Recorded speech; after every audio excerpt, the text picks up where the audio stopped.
Meaning of librettist. Librettist. Librettist.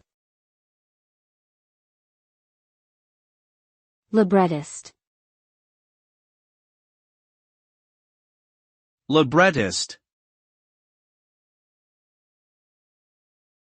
A librettist is a person who writes the text, or libretto, for an opera, operetta, or musical.